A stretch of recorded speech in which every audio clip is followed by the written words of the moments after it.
ሸውዓተ ዘይዕገቱ ዝገብሩኻ መዓልታዊ ልምድታት መብዛሕትኦም ሰባት ካብ ድቃሶም ተበራቢሮም ንመዓልቶም ይጅምሩዋ ሰዓቶም ናይ ኣላርም ድምፂ ተስምዕ ሞባይሎም ከዓ ቫይብሬት ትገብር ዝኾነ ሓድሽ ነገር ከይገበሩ መዓልቶም ስቕ ኢላ ተሓልፍ ዓወት ኣብ ናይ ሓደ መዓልቲ ወይ ኣብ ናይ ሓደ ለይቲ ለውጥ ምምጻእ ዘይኮነስ ካብ ውሕዳት ትዕግስትን ዲስፕሊን ዝሓቱ ነገራት ብቐጻሊ ብምልማድ እዩ ዝመጽእ እዞም ሸውዓተ መዓልታዊ ከተዘውትርዎም ዘለኩም ነገራት ከንዕልል ኢና እዚኦም ብቐሊሉ ዘይዕገዝ ዝገብርኩም መዓልትኩም ጻማእ ዝህቡ ንኣተሓሳስባ ንጹርነት ዝህቡ ንተግባር ከዓ ሓይሊ ዝልግሱ ልምድታት ንዘራረብ እዚ ሜላዶስቴክ ሞዩ ላይክ ብምግባር ነዚ ቪድዮ ጀምርዎ ሳብስክራይብ ዘይገበርኩም ከዓ ሳብስክራይብ ብምግባር ቤተሰብ ይኹኑ ለውጥ ዘይገበርካ ንስኻ ድኻም እንተ ተሰሚዕካ ወይ ተወሳኺ ዓቕሚ ከም ዘለካ እንተ ፈሊጥካ ግዜኻ ብኣእምሮኻ ክትቆጻጸረሉ እትኽእል እንተኾይንካ ነዚ ቪድዮ ጽቡቕ ጌርኩም ኣስተንትንዎ ሸውዓተ ዘይዕገት ሰብ ዝገብሩኻ ልምድታት ቀዳማይ መዓልትኩም ቅድሚ ምጅማርኩም መደብ ኣውፁ መዓልትኻ ክሳብ ትውዳእ ኣይትጀምር እዚ እንታይ ማለት ይልኩም ዶ ትኾኑ ብፕሮግራም ወይ ብፕላን ከም ጓል መንገዲ ስቕ ኢልካ ክትኣትዉ የብልካን ማለት እዩ ብፍጹም እንታይ ክትገብር ከም ዘለካ ክትበራበርን የብልኩምን ግን እንተ ጌርኩሞ ህይወት ክትቆጻጸረኩም እያ ፕላን እንተ ዘይብልና እሞንኒ ካብ ካልኦት ሰባት ኣይንሓይሽን ምክንያቱ ካልእ ሰብን ከምኡ ዓይነት ህይወት ዘለዎ መብዛሕትኡ ሰብ ብሓሳብ ዘይኮነስ ብግምት እዮም ዝነብሩ ካብ ድቃሶም ተስቲኦም ሞባይሎም ይጥውቁ ትኹረቶም ዝሰረቕ ነገራት ስኩለር እናገበሩ ይርዩ ህጹጽ ዝኾነ ነገራት ይርዩ እዚ ድማ ህይወት ይብልዎ ግን እዚ ብህይወት ምህላው እምበር ለውጥን ምዕባለን ዘይብሉ ህይወት ኣይኮነን ኣብ መንጎ ቢዚ ዘይኮነን ዘሎ ኣፈላላይ ፕላን እዩ ፕላን ንግዜኻ ቅርጺ የትሕዞ ንግዜኻ ዕላማ ሂቦ ብዓብዩ ከዓ ስነ ስርዓት የምህረካ ኣስተውዕሉ እቲ ናይ ፕላን ግዜ ብዙሕ ይወስድ እዩ ነፍሲ ወከፍ መዓልቲ ንጉሆ 15 ደቂቕ እኹል እዩ ወይ ቅድሚ ምድቃስካ ፕላን ሓንፅፅ ወይ ጽሓፍ ነየናይ ቀዲምኩም ትህቡ ንስኹትኩም ትወስንዎ ቅድሚ መዓልትኻ ምእኻሉ ጽባሕ ክገብሮ ዘለኒ 3 ልዕሊኡን ዘለና ገደስቲ ነገራት ኢልኩም ንነብስኹም ሕተቱ 4 ዓማለትና ግን ኣይኮነን እንተወሓደ 3 እንተ በዝሐ ከዓ 4 እንተ ኽኢልኩም ከዓ ኣብ ወረቐት ጽሓፉ ምክንያቱ ተጻሕፈ ናብ ተግባር ዝቐረበ ስለ ዝኸውን ናብ ተግባር ዝቐረበ ከዓ ዕዉት ክኸውን ዓብይ ተኽእሎ ኣለዎ መጽሓፍ ንጹርን ንኣእምሮ ክዳለውን ክሓስብን ስለ ትገብሮ ንጹር መምርሒታት ይህቦ እዩ እዚ ጥራይ ኣይኮነን ንመዓልትኻ ፕላን ክትገብርን ከለኻ ስምዒትካ እውን ትቆጻጸር ኢኻ ናይ ንግሆ ዕግርግር ሸፈርፈር ተወግድ ሰባት ዝተባህልዎ ዕላማ ሒዝካ ናብቲ ዕላማ ተኣቱ ኩሉ ግዜ ተመራሒ ዘይኮነስ እቲ ኣብ ቅድሚት ኮይኑ ዝመርሕ ሰብ ትኸውን ስለዚ ሎም ምሸት ቅድሚ መተራእስኩም 10 ደቂቃ ውሰዱ እሞ መደብኩም ጽሓፉ ካልኣይ ንኣእምሮኹም መግብዎ ሃፍታም ህይወት ክትነብሩ እንተደሊኹም ንኣእምሮኹም ክትምግቦም ኣለኩም ምክንያቱ ከዓ እቲ ዝኸበረ ንብረትኩም ንሱ እዩ ኣእምሮ ከዓ ብምንባብ እዩ ዝምገብ ከነንብብ ግዜ የብልናን ኢልኩም ትሓስቡ ዶ ትኾኑ ግን ኣለኩም እዩ ከመይ ኢሉ ዳኣ ንቴሌቭዥን ንሞባይል ንቲክቶክ ንሓሜታ ንሃጦቆጠው ግዜ ህልወና ንምንባብ ግን ግዜ የብልናን ንብል እዚ ናይ ስንፈትን ናይ መምኽኔታታትን እዩ ንቅድሚት ዘይወስድ ሕማቕ ልምዲ እዩ ንዓና ንቅድሚት ዝወስደና ዝቕይረና ብሓቀኛ ነገር ንኽንዓቢ ዝገብረና ንኣእምሮና ምምጋብ መዓልታዊ ንግበር መጽሓፍ ኣስተምህሮታት ናይ ድምፂ መደባት ትምህርቲ ፖድካስት ንዓና ከመሓይሽናን ክልውጥናን ዝኽእሉ ነገራት ምክትታል ልምድታትኩም ግበሩ ግድን እንተኾይኑ ዕለታዊ ምግቢ ይትረፍ እሞ ንኣእምሮኹም ብውሕዳት ደቃይቕ ምምጋብ ግን ኣይትሕመቑ እዚ ብጣዕሚ ኣገዳሲ ኮይኑ ዘሎ ምክንያት ከዓ ኣእምሮ መራሒ ስለ ዝኾነ እዩ ብዛዕባ ነፍስኹም እንታይ ከም ተኣምን ንዓለም እንታይ ከም ትትርጉማ ካብ ካልኦት እንታይ ከም ትጽበ እንታይ ይኣክል ኢልካ ከም ትሓስብ ኣእምሮኻ እዩ ዝውስን ስለዚ ንኣእምሮና ጎሓፍ ምግቢ እንተመጊብናዮ ጎሓፍ ህይወት ንነብር ከም ምባል እዩ ኣእምሮና ጥበብ ምስ ንምግቦ ድማ ዝሓሸ ነገር ንኽንሃንጽ ኣብ ዝለዓለ ደረጃ ክንበጽሕን ጉዕዞታትና ንጅምር ኣብ መዓልቲ ካብ 10 ክሳብ 15 ገጻት ብምንባብ ኣእምሮና ምግቢ ምምጋብ ንጀምር ብዛዕባ ፋይናንስ ብዛዕባ ውልቀ ምዕባለ ብዛዕባ ጥዕና ብዛዕባ ዝምድና ፍልስፍና ኣመራርሓ ባህሊ ሃይማኖት ስፖርት ወዘተ ካብዚኣቶም ብምምራጽ ወይ ኣብ ዝኾነ ይኹን መዳይ ኣብ ህይወትኩም ከተመሓይሽዎ ትደልዩና ኣእምሮኹም መግብዎ ኣብ መዓልቲ ዝተወሰነ ገጻት እንተንቢብና ብዓመት እንተባዚሕናዮ ብዙሕ እዩ ንኣብነት ካብ 10 ክሳብ 15 መጽሓፍቲ ክኾን ይኽእል እዩ ስለዚ ክሳብ ካልኣይ ብርኪ ዝበጽሐ ሰብ ዘየንበቦ መጽሓፍቲ ተንብቦ ኣለኹም ማለት እዩ حيوتنا كمحاش انت دلينا اتحساسنا كمحاش ألنا اتحساسنا انت محاشنا والسنتاتنا يمحاش والسنتاتنا انت تمحاشنا خا اتاونا يمحاش ركباتنا عدلاتنا ون يمحاش بتغلالا حيوتكم كم تتدلو خوينو كتريو تبقى سبي زي سعر كتكون تدليدو أوان تخوينو مرسخم نأمرخم معالتهم مقبو مقبو لك عخان تسننا نطريو قامي زي كاير لمدي قبرو كم من واب طبب يركب طبب كا اي كألن تبل نخد كإلي خلقايب يتخيري تجميرو نايمة جمريا مصحفكم أدالو قص حدا قنصلو أمرو مشرشار مفرح أقارصو كعبز جمر الله معالتي شو يخون سلسي أكلو من قصقاس بمسرح تعناكم محلاو إتا أنكو كتتكا زي تخيل أكلاتكم تخانخون زعبا علامة تمنيت رأي مزراب قليليو جن نعاتهم من خطة تقبروم تعنا انت زي بلكا انتاي ترقمالو أكلوا من قصقاس تقورو نساب نمسحابا يكونن نمستياتونا يكونن انتاي دا من قصقاس تقورو ناتستوها وكم تعنا نمحلاو ترأيو نماراتون مقوي وينا حانتا قانتا أبان مخانا يدلن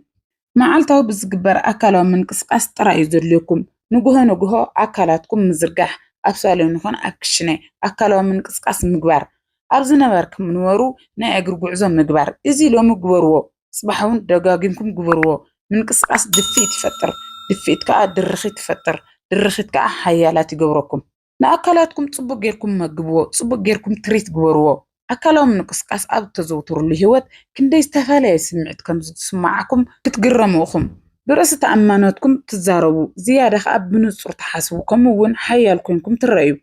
عاوت أمرو تراي زي كونس أكلوني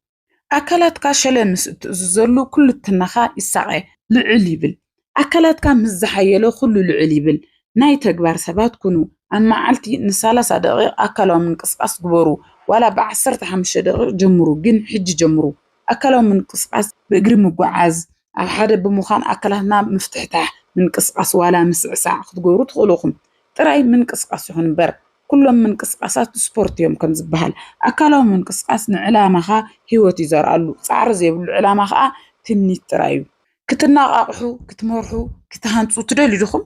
بولو طعناكم أمعبلو طعنا نمحلاو كا كم من قصقاس يجمر رابعي علاماكم معلتاو قمقامن ناتي تارانا غير كابتو فولي زفوليو انتاي كم زخونة تفلترو يتو زفوليو علامايو علاماتاتكم كم ماغنيت يوم ناباخم زسحبو جند ما أقدم كا أنت قميت كام ترحيو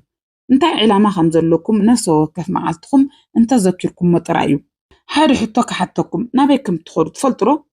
علامة كا تفلترو سبات بسنك علامة سئنس زيكونس بسنك زوطو علامة مرسع يمزفوشلو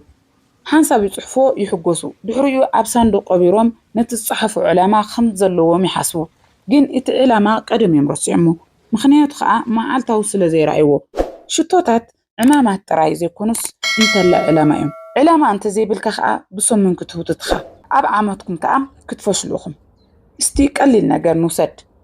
أبزي حج ساعات سلسة قطقورون زلكم نقرات مرصو أبي يخون اشتي ولك أبي يخون ما ياو بزي قدس كابتو احنا قهو جميركم أبي عنتكم أمركم أمنفسكم كساب زعطو عاو إلكم أنببوهم كساب تأمنوهم تزاربلهم كساب تسمعوهم أمنوهم كساب تبصحوهم كأ صعبوهم معالتاو قمقام معالتاو تخرتين تخرت كأ خمي جركا تعوتيو هيواتكم مغيار تدلون تخونكم علاماتاتكم نقوه بر عمت مساء أو زي ما عمت ويقابدو رحدش عمت تراي أي ترايوهم كم حدا أزازي تلو خطاتو زقمقم نسخاتكم ونزيئتهم كتقمقموهم قديت عليكم علاماتاتكم أب دياري أم موبايل وأم مستوشا أمتوهم كمودما معالتاو رأيوهم بالزيادة بزرعكم ممتن بالزبالة يسمعكم بالزبالة بستسمعكم كأ تكبرات بالزيادة عبي حمشي معالتاو مسجان تلامامدو مبزحت يوم سبات نتزلوم أب كند بمسجان أب زي بلوم يتكرو يتساقم كأ نسيو مسجان علاطاو مسزخون حيلا اللوو مغنياتو يتحكي أب هوت تتتخر الليو ناتبازح زخيد أب ساقماتكم ترى انت رأى تكيركم ساقماتكم يعبي أب سئنتكم انت رأى تكيركم سئنتكم يبزح بانصارو أب هوتكم انت رأى تكيركم جن أب هوتكم نممانو زخبر زقر مخسات مسجانا زي هو سبات أب كبير هوتهم زنورو حيلهم تحتيو سمعت هوتهم طفيو مسجانا زي تفلت اللي بحسكم ሃፍታም ህይወት ክትሃንጹ ኣይትኽእሉንኹም ሃፍታም ህይወት ክትሃንጹ እትደልዩ እንተኾይንኩም ዋላ ህይወት ከቢድ ኮይና ኣብ ዝስማዓኩም እዋን ዋላ እቲ መንገዲ ነዊሕ ኣብ ዝኾነሉ እዋን ልብኹም ብምስጋና መሊእኹም ነቲ ጽቡቕ ንምርኣይ ብዕንትኹም ከተሰልጡኑ ኣለኩም ሓደ ገዛዕዮ ንውሰድ ንጉሆ ኣብ ህይወትኩም ስለቲ ዘለኩም ዓብይ ነገር ጥራይ ከተመስግኑ ዝግባእኩም ሰለስተ ነገራት ጽሓፉ ንኣብነት ሙሉእ ጥዕና ስለ ዘለኩም ኣመስግኑ ምኽንያቱ ኣብዚ ሕጂ ሰዓት ነታ ዘለትኩም ጥዕና ስኢኖም ሃረር ዝብሉ ስለ ዘለው ኣሞሞ ገዛኹም ስለ ዝሓደርኩም እውን ኣመስግኑ ምኽንያቱ ክንደይ ኣብዚ ሕጂ ሰዓት ፍቆዶ ማዓስከራትን ሰሃራን ወዘተ ክርተት ዝብሉ ስለ ዘለው ነዛ መዓልቲ እዚኣ ስለ ዝበቃዕኹም እውን ኣመስግኑ ምኽንያቱ ደቀም ስዒሞም ዝወፈሩ ግን ከዓ ዘይተመልሱ ጽባሕ ከመስግንየ እንዳበሉ ግን ንሎሚ ክሪእዋ ዘይበቁዑ ስለ ዘለው ነዚ መልእኽቲ ክትሰምዑ ብምኽኣልኩም እውን ኣመስግኑ ምኽንያቱ ብናይ ተፈጥሮ ጉዳይን ብኻሊእ ፀገማትን ዓይነ ስውራትን ዘይሰምዑን ስለ ዘለው ከምኡ እውን ብሰንኪ ዕድላት ኢንተርኔት ክረኽቡ ዘይምኽኣሎም ነዚ ምኽሪ ክሰምዑ ዘይኽኣሉ ኣለው ነዚኦም ምስ እተመስግን መንፈስካ ነተሓሳስበኻ ንሰባት ብኸመይ ከም ትትሕዞም ሓይልኹም ክቕየር ክትርእኹም ምስግና ክስማዓኩም እንተከሎ ብዝተፈላለየ መንገዲ ኢኹም ትዛረቡ ብዝተፈላለየ መንገዲ ኢኹም ትኸዱ ዝሓሸ ዕድላት ትረኽቡ ሰባት ከዓ ምስ ሓደ ቂምን ጽልእን ዝበዝሖም ሰባት ዘይኮንኩምስ ምስ ሓደ ዘመስግን ሰብ ክኾኑ እዮም ዝደልዩ ምስግና ክስማዓኩም ግድን ኣብ ህይወትኩም ፍሉይ ነገር ክፍጠር ኣየድልየኩምን እዩ ምስጋና ካብቲ ዘለኩም ህይወት ንላዕሊ ኣይሓትትን እዩ ንቕሓት ጥራይ ዝሓትት ስለዚ ኣብ ዘለኩም ጀምሩ ነቲ ዘለኩም እናሰዓብኩም ነቲ ዘለኩም ኣመስግኑ ብኸምኡኹም ተዓብዩ ብኸምኡኹም ትመርሑ ከምኡውን ብኸምኡኹም ትልዕሉ ሻርሻይ ምዝራብኩም ንኣወንታን ንዕላማን ጥራይ ይኹን ቃላትኩም ዘርእዮም ካብቲ ዘርእሎም ከዓ ገለ ነገር ትትኽልኹም ዘለኹም ፍለጡ ቅድሚ ምዝራብኩም ወይ ብእዋኑ ቅድሚ ምዝራብኩም እንታይ ይተክል ኣለኹ ኢልኩም ንገዛ ርእስኹም ሕተቱ ገለ ሰባት ዘርእኦም ቁም ነገር ከም ዘይብሉ እናፈለጡ እዮም በዘይ ምግዳስ ዝዛረቡ ያሓምዩ የማርሩ ይነቕፉ ሽዑ መገዛ ርእሶም ስለምንታይ ህይወቶም ከቢድ ኮይኑ ከም ዝስምዖም ስለምንታይ ዝምድናታቶም ከም ዝፈርስ ስለምንታይ ዕድላቶም ከም ዘብልጦም ሕቶ ኣለዎም ቃላት ክልተ ዓበይቲ ነገራት ይገብሩ ኣንፈት ይህቡን ሓይሊ ይፈጥሩን ስለዚ ብርሃን ዕላማ ተዛረቡ ብሕይውነትን ብንጹርን ተዛረቡ ኣሉታውያን ቃላት ውድቀትኩም ክገብሩ ዝኽእሉ ንላዕሊ ቀልጢፎም ርእሲ ተኣማናትኩም ከጥፉ እዮም ዝገብሩ ብኣንጻሩ ግና ናይ ኣወንታውያን ቃላት ናይ እምነት ቃል ንሓደ ናትካ ይኹን ናይ ካሊእ ሰብ ህይወት ክቕይር ይኽእል እዩ ስለዚ ወገናተይ እዚ ልምዲ ግበርዎ ክትዛረቡ ከለኹም ቃላትኩም ተዓዘቡ ብዛዕባ ትፈርሖ ዘይኮነስ ብዛዕባ ዘድሊ ክትዛረቡ መገዛ ርእስኹም ኣሰልጥኑ ተስፋ ምቑራጽ ኣብ ዝስማዓኩም እዋን እውን ከይተረፈ ንኻልኦታት ተባብዕዎም ሓንቲ ቻለንጅ ንውሰድ መገዛ ርእስኹም ብኸመይ ትዛረቡ ኩሉ ግዜ ደኺማ ኣለኹ እዚ ክገብር ኣይክእልን እየ ካሊእ ሰብ ካባይ ይሓይሽ ድኹም ትብሉ ንድሕሪ ዝመልሰኩም ዘይኮነስ ንቕድሚት ዘሰጉመኩም ቅንዕና ዝመልኦ ነገር ንገዛ ርእስኹም በሉ ቃላትኩም ካብቲ ትግምትዎ ንላዕሊ ሓይሊ ዝተሸከሙ እዮም ስለዚ ቃላትኩም ነቲ ሕማቅ ኩነታት ንምግላጽ ኣይትጠቀሙሎም ነቲ ሕማቅ ኩነታት ንምቕያር ተጠቐሙሎም ሻውዓይ ምስትንታን ምጽራይ ምድላውን ገና መንእሰይ እንተለኻ ካብቲ ሰብኣይ ወይ ካብ ሰበይቲ ንላዕሊ ቅጡፍ ምዕባለ ክትገብሩ እንተደሊኹም ምስትንታን ምጽራይ ምድላው ልምድኹም ክትገብርዎም ኣለኩም ቅድሚ ምድቃስኩም 10 ደቂቃ ወሲድኩም ንነፍስኩም እዞም ሰለስተ ነገራት ሕተትዋ ሎሚ እንታይ ጽቡቕ ሰሪሐ ካባይ ዝሓይሽ እንታይ ክገብር ይኽእል ነይረ ካብዚ ዝሓይሽ እንታይ ክገብር ይኽእል ነይረ ጽባሕ እንታይ ክቕየር ኣለኒ ወይ እንታይ ሓድሽ ነገር ክመሃር ኣለኒ እዚ እዩ እቲ ውልቃዊ ዕቤት ዝበሃል ከምኡ እዩ ተዓቢ ከምኡ እዩ ንህይወትኩም ትስሕልዋ እዚ ዘክሩ ወገናተይ ብሰዓት ዘይኮነስ በቲ ሰዓት ዘተረፍኩም ዋጋኹም ትኽፈሉ ኣስተንትኖ ዝበሃል ድማ ነቲ ዋጋ ብኸመይ ከም ተባዝሑ እዩ ኣስተንትኖ ጥራይ እውን ኣይትግበሩ ምንጻር እውን ግበሩ ሎሚ ከምቲ ተሓስበሉ እንተዘይከይዱ ነቶም ፀገማት ኣነጽርዎም ድሕሪኡ ከዓ ንጽባሕ ከዓ ከተመሓይሹ ተዳለዉ ቅድሚ ምድቃስኩም እትገብሮ ንጽርነት ንጽባሕ ማንነት ስለ ዘምጽእ ቅድሚ ምድቃስኩም ንጽባሕ ዝኸውን ሽቶታትኩም ኣቐምጡ ነብሰ ወከፍ መዓልቲ ብዕላማ እትገብሮ እንተደኣ ኮይንኩም ብኣጋጣሚ ግዜ ኣይተባኽኑንኩም ንእሽተይ መፍትሕ ወይ ቁልፊ ነቲ ዓብይ ማዕጾ ከም ዝኸፍቶ ነብሰ ወከፍ 10 ደቂቃ ናይ ምስትንታን ድማ ኣንፈት ህይወትኩም ክቕየር ይኽእል እዩ ስለዚ መዓልትኩም ቅድሚ ምውድኡ ኣእምሮኹም ተጨኒቑ ኣይትግድፍዎ ዝተምሃርኩምሉ ንድሕሪት ኣይትግድፍዎ መጻኢኹም ንኣጋጣሚ ኣይትግድፍዎ ሎሚ ኣስተንትንዎ ቅድሚ ምድቃስኩም ኣተሓሳስባኹም ኣነጽሩ ንጽባሕቲ ድማ ተዳለውሉ ከምኡ እዩ መዓልታዊ ለባማት وجناتي إزي قليل مدتات يميلكم تحسبوا تخونوا حقكم قليليو يتحدقاقن يتكت جورو قليل نزي مقوارون قليليو نتزوط أخم بلان كتقرفو قليليو أبكند مسحف من باب حاصرت فيديوهات مرأي كتقورو يقلل أبكند نقدمت مسقام من مرار مقرو مرام يقلل علاماتكم كترسعوهم قليليو ننقرات كم نور كتوصدوهم قليليو بزي حالات مزراب قليليو أما عالتخا كي تمهارك خدقسون قليليو يتساقم كا نسيو مخنياتو أم نفسه وقف نشتاي لمدي انت تقاريتو كابت هيوات بب قرب ترحق اللخم مالتيو يتصبق ناقرقن الزيو مع التخاتكم ببلان كخارو تجمرو بن اشتاي زقوركم واللمدتات تحقوسو تحبونو كمون ناقشت اللمدتات بستراقاقا مقطري نتصرناتن ديسبلينين تعقستن مرحناتن زلوكم سبات يقبركم يتخت قورو زدولكم هيوات يهنس كالي معالتي أيتصبيو كابزن شوعات اللمدتات زبلناين حانت مرزو كابلو مخاء جمرو صباح خاء دقيمكم قبروا قطلكمون دقاقيمكم قبروا مخنياتو لمدتات زقاطات أرسب نمسايو سلا زقاطات أر بزيوخم كأ زي عقتن زي سعر سبات تخونو إزي ميلادو ستيت نزي فيديو انتفتحوا ولايك نقطلوا له كومنت رأيتكم تحفلنا ناكالي سبت شير ورو سبسكرايب بالمقوار تأبيت سبفنو تقني لنا تشاو تشاو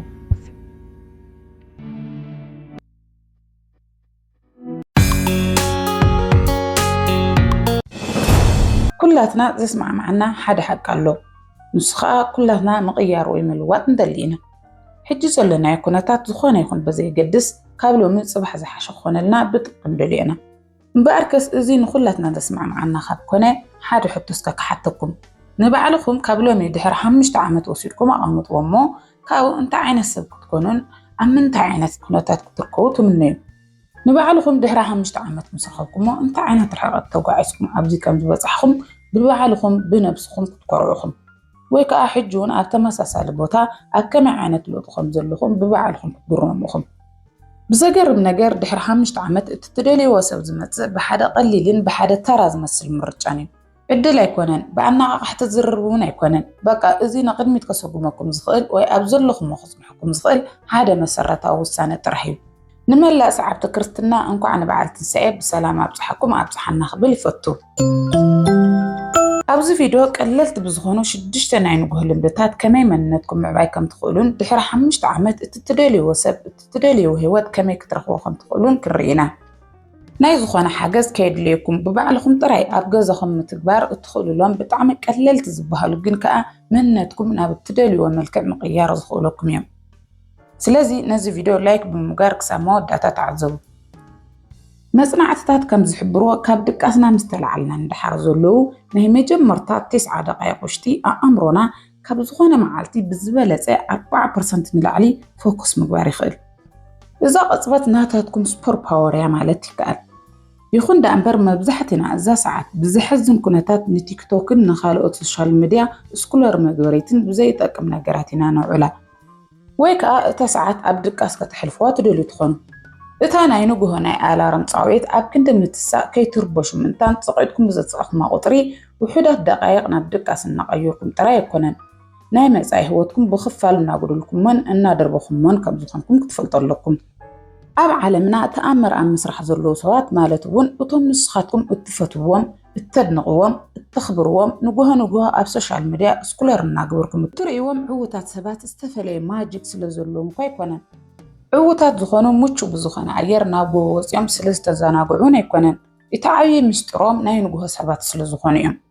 ناي ألارم دتوون سلزفوتو يكونن نقوها 11 ساعات زتسو جناخ إزيز جورو وتتصات زبالة فلي جزء سلزخوني زربش موبايل ويسلك يلان تكست يلان زخونة نوتيفيكيشن يلان زقوي قلعو يلون بقى أدليت نجارات المسرح صورين صفوفون أقلون مجبارن زت ساعات سلزخوني إتحجن الزرار والزلنا وانا قداي ناين نقوها سوات مخانطرة يكونن ناي أمرو قلبت حيلي سلم الطبيب مودة زي بالفيديو بموبايل بمرأين زي ملكتكم نايسة بهوت بمكتتال ناي أمركم حيلين ناركم كموخم زخانان الزرار بزلنا إتا قليلين تراز مسل مرجع زيو إتا أمركم نقح زقورو قزيكم بتقوى نمتقام موسان ويكا نمتقام زي موسان ድሕሪ 5 ዓመት እንድሕር ኩሉ ግዜ እትደልይዎ ህይወት ኣብ ምንባርን ንምንታይ ኩሉ ነገር በዘይለውጥ ጸጥ ኢሉ ኢልኩም ዝመስለኩም እዚ እዩ። ምናልባሽ ብምፍላጥ ኮነ በዘይ ምፍላጥ ብዝተፈላለየ ምኽንያት ንግሆኹም ብድቃስ ወይ ከዓ ብካልኦት ነገራት ምሕላፍ እትደልዩ ሰባት ክትህሉ ትኽእሉኹም። ከም ሓደ ኣሰልቻዊ ናይ ስፖርት በዓል ሞያ ብዝበለጸ ስርሑ ተስኡ እናበልኩ ከጨቕጭቐኩም ኣይመፀኹን። ተስኡ እናበልኩ ከደንግፀኩም እውን ኣይመፀኹን። ግናኸ ግዜኹም ብጥበብ ምጥቃም ከም ትኽእሉ ከርእየኩም ይደሊ እየ። ምክንያቱ እዚ መገዲ ብምልኡ ጌም ቼንጀር ስለ ዝኾነ ንግሆ 11 ሰዓት ብምትሳእ 1 ሰዓት ጥራይ ንባዕልኩም ምውሳድ እንተኽኢልኩም ካብ ድቃሶም ተስኦም ሙሉእ መዓልቲ ሶሻል ሚድያ ከጋላብጡ ከሽከርክሩ ካብ ዝሓለፈን ንምንታይ ከም ዝደኸሞም ዘይፈልጡ ከምኡውን ከመይ ኢሎም ንድሕሪት ከም ዝተረፉ ካብ ዝግረሙን ዝሓዝኑ ሰባት ውሽጢ ክትኮኑ ኣይትኽእሉን። ረኣዩ እቲ ሓቂ እዚ እዩ። ካብ ድቃስኩም ምስ ተሳእኹም ናይ መጀመርታ ሰዓት ሞርኒንግ ታይም ጥራይ ኣይኮነትን፣ ናይ ኣእምሮኹም መጀመሪት እያ። ኣእምሮ ብዶፓሚን ዝተመልአ እዩ። እዚ ጽቡቕ ስምዒት ክስምዓኩም ኣቓልቦ ክትገብሩ ዝሕግዘኩም ኬሚካል እዩ። ብተመሳሳሊ ናይ ኮርቲሶል ሆርሞንኩም ካብ ድቃስኩም ንምብርባር ልክዕ ባትሪ ዝወድእ ሞባይል ካብ ምዃን ተበራቢርኩም ንምንቅስቃስ ክትዳለውሉ ዝኽእለኩም እኹል ሓይሊ ይረክብ ማለት እዩ። እዚኦም ፓወርፉል ዝኾኑ ናይ ብሬን ኬሚካላት ብግቡእ እንተተጠቒምኩም ኣእምሮኹም ኣብ ሰዓት ልክዕ ከም ርሑስ ስሚንቶ ይኸውን። ዝኾነ እትሰርሕዎ ነገር ብግቡእ ይሃድእ። ብተወሳኺ እውን ዓሚቕ ኣቓልቦ ንምርካብ ብቕልጡፍ ንምምሃር ወይ ንምምሕያሽ ብጣዕሚ ተስማዕማዒ ኣብ ዝኾነ ቦታ ይርከባሎ ማለት እዩ። ድሕሪ ግዜ በብመዓልቱ እትወስድዋ እታ ሓንቲ ናይ ኣቓልቦ ሰዓት ኣብ 5 ዓመት ውሽጢ ብኣሽሓት ዝቑፀሩ ሰዓታት ትኸውን። ካልኦት ግዚኦም ብምዃን ተኣሲሮም እናሃለዉ ንስኻትኩም ንመጻኢ ህይወትኩም እናማዕበልኩም ብኣሽሓት ዝቑፀሩ ሰዓታት ማለት እዩ። ግናኸ ካብዚ ብተጻራሪ እንተኾይኑ ኣእምሮኹም ናይ ምዝንጋዕ ልምድታት ከዓቢ እናሰልጠልኩም ትኸደለኹም ማለት እዩ። እምበኣር ከስ ንግሆ 11 ሰዓት ተስኢኹም በታ ሓንቲ ሰዓት ዝርከቡ እዞም 6 ነገራት ብመስርዕ እንተጌርኩም ምናልባሽ ድሕሪ 5 ዓመት እትደልይዎ ሰብ ንምብፃሕ ነቲ መንገዲ ክኸፍተልኩም እዩ። ቀዳማይ ግብሪ ምጽላይ። መዓልትኹም ምስ ፈጣሪኹም ብምርኻብ ምጅማርኩም ብጣዕሚ ኣድላይ እዩ። ምጽላይ ወይ ጸሎት ኣእምሮኹም ክትእከብ ምስጋናኹም ክትገልጹን መዓልትኹም ቅዱስ ክኸውንን ንምሕታት ይሕግዘኩም። ኣቓልቦኹም ካብ ጭንቀት ወይ ካብ ምዝንጋዕ ናብ ዕላማ ናብ ጽቡቕ ነገር ብምቕያር ናብ ቀጻሊ ተግባራትኩም ብኣእምሮኹም ወይ ብመንፈስኩም ኣዳሊኹም ኣለኹም ማለት እዩ። ካልኣይ ግብሪ ማይ ምስታይ። ሕልምኹም ብትሰትይዎ ማይ ከም ዝተመስረተ እናሓሰብኩም ክትሰትዩ ኣለኩም። ካብ ሓደ ሙሉእ ለይቲ ድቃስ ድሕሪ ምናልባት ብሕማቕ ሕልምን ሃተፍተፍን ዝተመልኡ ድቃስ ይሕሊፍኩም ክትኮኑ ትኽእሉ። ስለዚ ኣእምሮኹም ኢነርጂ ኣብ ምውዳእ ስለ ዝኾነ ናይ ግድን ሃይድሬት ክኸውን ስለ ዘለዎ ፍረሽ ኮይኑ ስራሓቱ ብምሉእ ዓቕሙ ክጅምር ስለ ዘለዎ እዩ። ሳልሳይ ግብሪ ምንቅስቓስ። ምንቅስቓስ እንትበሃል ናይ ግድን ነዊሕ ሰዓት ወሲድኩም ከበርቲ ስፖርት ክትሰርሑ ኣለኩም እናበልናኩም ኣይኮናን። ስትረች ምግባር፣ ኣመራርኹም ምስራሕ ወይ ውፅእ ኢልኩም ንእሽተይ ወክ ምግባር ወይ ከዓ ኩሽኣፕ ምስራሕ እውን ክኾን ይኽእል። ብዝከኣለኩም ግዝፊ ንባዕልኩም ካብ ጭንቀት ዘውፅአኩም ብዝከኣል መልክዕ ኣካላትኩም ብምንቅስቓስ ምንቕቓሕ ኣድላይ እዩ። ምንቅስቓስ ጨዋዳታትኩም ከምኡ እውን ኣእምሮኹም ክነቓቓሕ ምስራሕ ድሉው ክኸውን ይገብሮ። ራብዓይ ግብሪ ሓንቲ ሽቶ ጥራይ። ሎማዓንቲ እንታይ ኢኹም ከተሰኽዑ ዘለኹም? 10 20 30 ምግባይ ትርጉም ይብሉን። ነታ መዓልቲ ሓንቲ ወሳኒት ኣድላይት እትሓስብዋ ሓንቲ ሽቶ ጥራይ ፍለዩ። ነዊሕ ዝርዝር ወይ ከቢድ ትልሚ ኣይኮነን። ኣብ ሓደ ሽቶ ኣቓልቦ ምግባር ኩሉ ሓይልኹም ንሱ ንኽትውድኡ ክትጥቀምሉ ይኽእለኩም። ሎማዓንቲ እቲ ሓንቲ ትልሚ ብዝግባእ እንተተዓዊትኩምላ ናይ ምውድኣን ግብርን ዓቕምኹም ንፅባሕ ዓወትኩም ንላዓል ፈጥረልኩም። ሓምሻይ ምምሃር። ንውሕዳት ደቃይቕ ሓድሽን ጠቐምትን መሃርትን ብምርካብ ግዚኹም ይሕልፉ። እዚ ማለት ካብ ሓደ ጽቡቕ እዩ እትብልዎ መጽሓፍ 5 ገጻት ምንባብ፣ ጽቡቕ እዩ እትብልዎ ትምህርታዊ ቪድዮ ብምርኣይ ወይ ከዓ ዓሚቕ ፍልጠት ዘለዎ ፖድካስት ምስማዕ ክኸውን ይኽእል። ረኣዩ ግን ኣብዚ ሞባይልኩም ወይ ላፕቶፕኩም ኣብ ትኸፍትሉ እዋን ክትጥንቀቑ ኣለኩም። ስቕ ኢልኩም ብዝፈቐዶ ተኣትዉ እንተኾይንኩም ንባዕልኩም ከይተፈለጠኩም ኣብ ዘይትደልይዎ ቪድዮ ብዙሕ ሰዓታት ኣባኺንኩም ክትረኽብዎ ትኽእሉኹም። እዚ ሰዓት ማለት ንዓኻትኩም ፉል ፓወርኩም እዩ። ስለዚ ዝኾነ ክወስደልኩም ክሕድገኩም ኣይግባእን።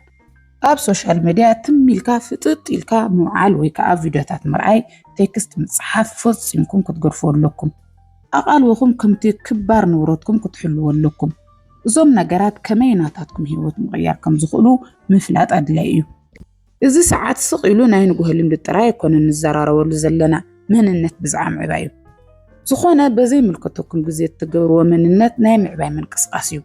ዋላ እኳ ኣፀጋሚ እንተኾነ ካብ ዓራትኩም ተስጢኹም ተግባር ብዝወሰድኩም ቁፅሪ ብሕድሕድ ሰዓት ተግባር ብዝወሰድኩም ቁፅሪ ናብ ጎልኩም ዝወስደኩም ምርጫ እናወሰድኩም ኢኹም ማለት እዩ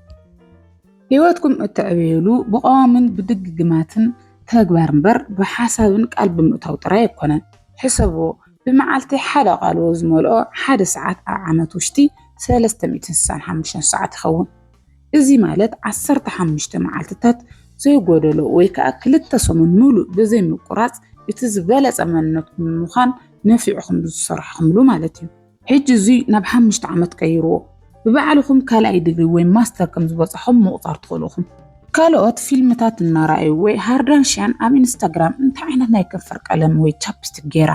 ከም ዝለቐቐት እናተመጎቱ ወይ ከዓ ካልኦት እቶም ናይ ቲክቶክ ፍሉጣት ሎማዓንቲ ድራር እንታይ በሊዖም ካልኦትን እናበሉ ዝከታተሉን ዝዕዘቡን ብሓፈሻ ግዜኦም ኣብ ናታቶም ሂወት ዝኾነ ጥቕሚ ዘይብሉ ነገር እንተጥፍኡ ንስኻትኩም ግና ኣብ ናይ መጻኢ ሂወትኩም ብምዕባይ ተጸሚድኩም ኢኹም እዚ እዩ ሂወትኩም ክኸውን ዝግብኦ ቆጻሊ ስጉሚ ናታትኩም እዩ ንጽባሕ ንግሆ ናብ እትደልዮ ሂወት ዝወስደኩም ናይ መጀመርታ ስጉሚ ይኸውን ወይ ከዓ ስቕ ኢልኩም እትሓልፍዎ ከም ኩሉ መዓልቲ ይኸውን እስቲ ጽባሕ ንግሆ ተስኢኹም እትወስድዎ ስጉሚ ኣብ ኮመንት ጻሕፉልና ናይ ሎማዓንቲ ቪድዮና ነዚ ይመስል እንኳዕ ንበዓል ትንሳኤ ብሰላም ኣብፅሐኩም ብኸላይ ነዚ ቪድዮ እንተፈቲኹሞ ላይክ ይግበሩ ብቐጻሊ ከምዚ ዓይነት ቪድዮ ክበፅሐኩም ከዓ ሳብስክራይብን ናይ ደወል ምልክት ብምትንካፍ ስድራ ቤት ይኹኑ ተጥዕሙ ንኹሉ ሰብ ዓለም